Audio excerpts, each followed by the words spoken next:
mention my motherfucking name, I disrespect you, make you throw your motherfucking life away. Chump.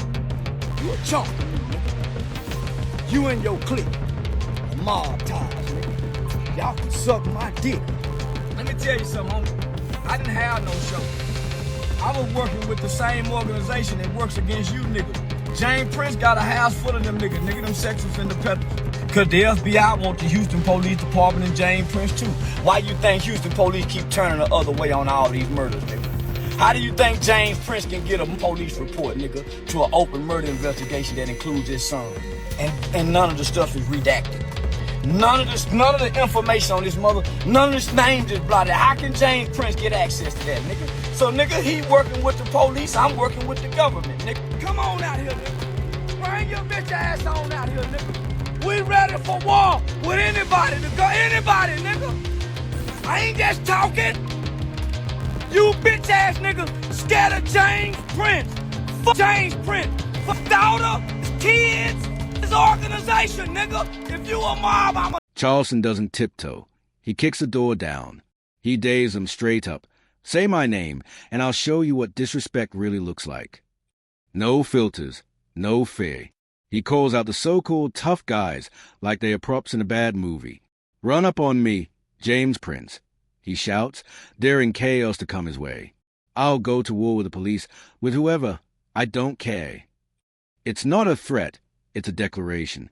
His not whispering behind a MIC. His blasting it for the world to hear. Charleston says he wasn't even booked that night.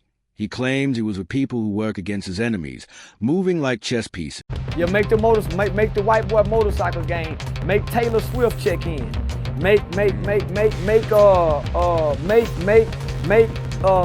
Kardashian check in. What's the white boy name on The Voice? Make every motherfucking body check in. What's the white boy name down here? Post Malone. Make him check in. Yeah. Why the niggas got to check in? I just left Houston last week. I ain't check in. Yeah, I went through Houston, went to Beaumont. Nah, I ain't check in.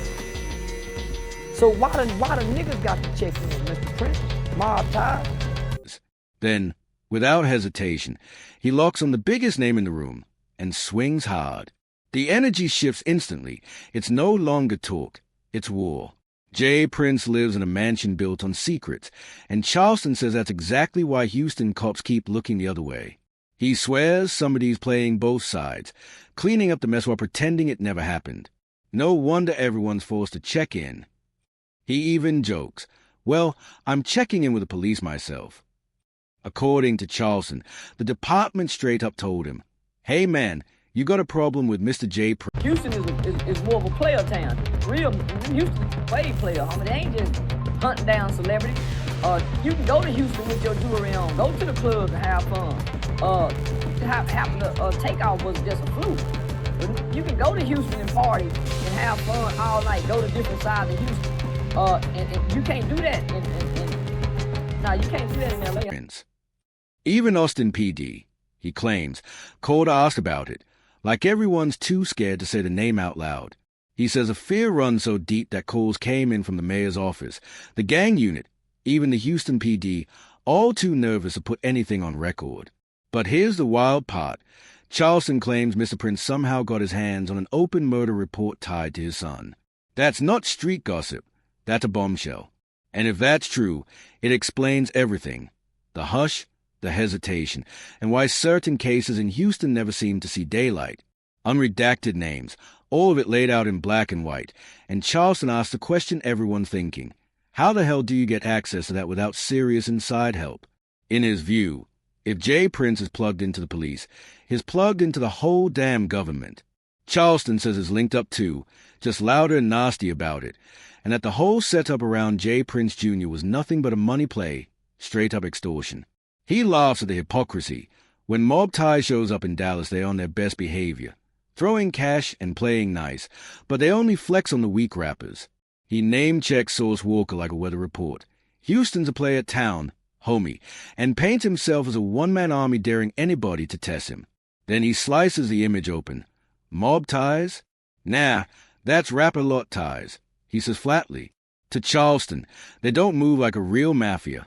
No judges bending, no union contracts, no nationwide pull, just loud branding and Antonio is dangerous. It's a lot of places that's dangerous. But you can go as a black rapper, a black celebrity, and have fun in these towns, as long as you don't check in to Jay Prince Jr. Jay Prince Jr. is the boy. Everything happened around him. He the boy. Not the city of Houston. Jay Prince Jr. is the boy trying to play gangster mob. The homie really discrediting his father's name and legacy.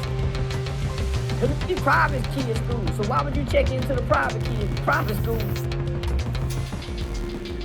Private school, homie. Now, Jazz is way more player from what I heard. But Jay Prince Jr. go beat up bitches, stick his fingernails, stick his long fingernails when they walk by the strip club, bite their booty, all kind of shit. He an unruly motherfucker. You done heard the rumor, man. Come on, homie. Yeah, all the girls in the strip club, they got long fingernails and try to stick his fingernails. hollow bark. It's theater, he argues. Guys pretending to be gangsters in a movie they can't actually direct.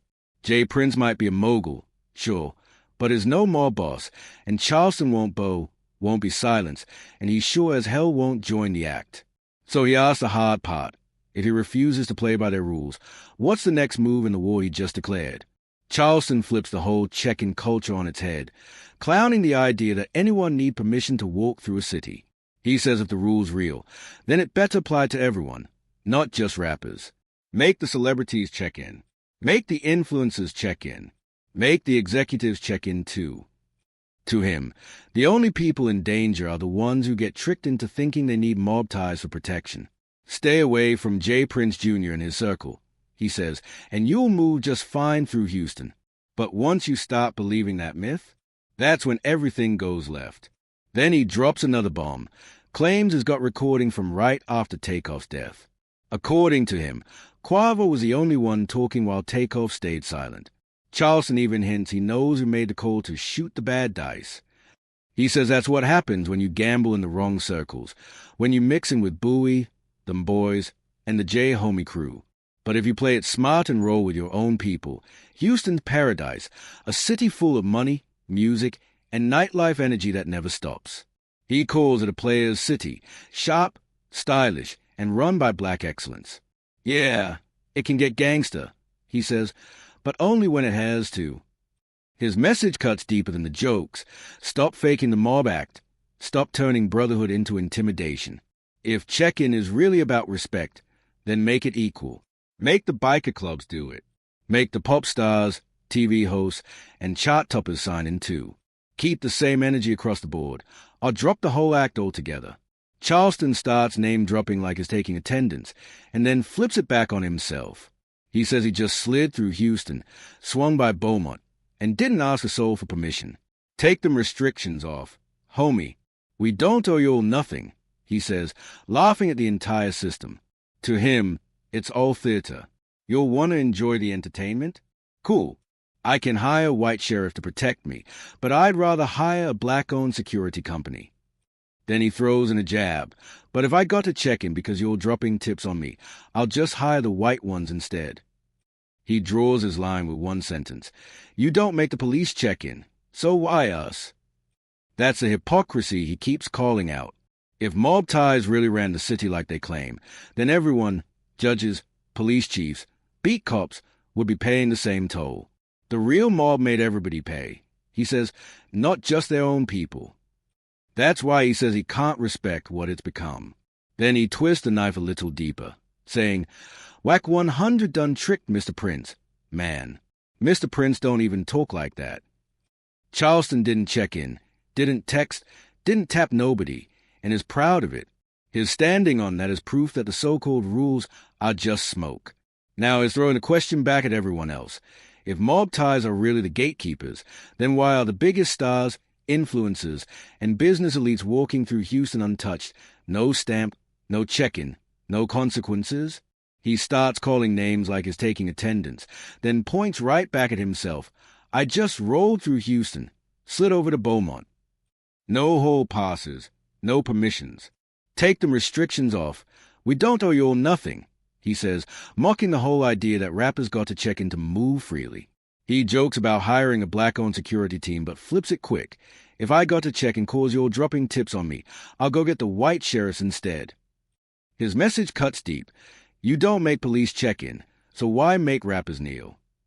He rips into the hypocrisy. The real mob made everybody pay. He says, judges, police chiefs, beat cops, nobody got a free pass. That's why he says he can't respect what mob ties turned into, selective power, use against their own. Then he throws one more shot, saying, whack 100 done trick, Mr. Prince. Man, Mr. Prince don't normally talk. Charleston stands proud that he didn't text, tap in, or bow down. And now he's flipping the question. If mob ties are the real gatekeepers, why are celebrities and millionaires walking free without a stamp? Then Charleston takes it up another notch, chest out, voice louder. Ain't no city I represent.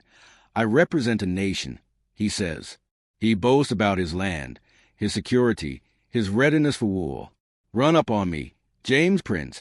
I got a car full of guns, bulletproof vests. I'm ready for whatever. His not hiding, his daring. And then he lands the question that hits hardest. If I trust the police over a street stamp, what happens when the officials start picking sides? He wants proof, not posturing. If it's really about safety, then show the receipts. Charleston says when the phone rang, it wasn't a rapper or a promoter. It was the mayor's office and Houston's gang unit on the line. He claims they reached out quietly, confessing that even city officials feel uneasy around the rapper lot aura.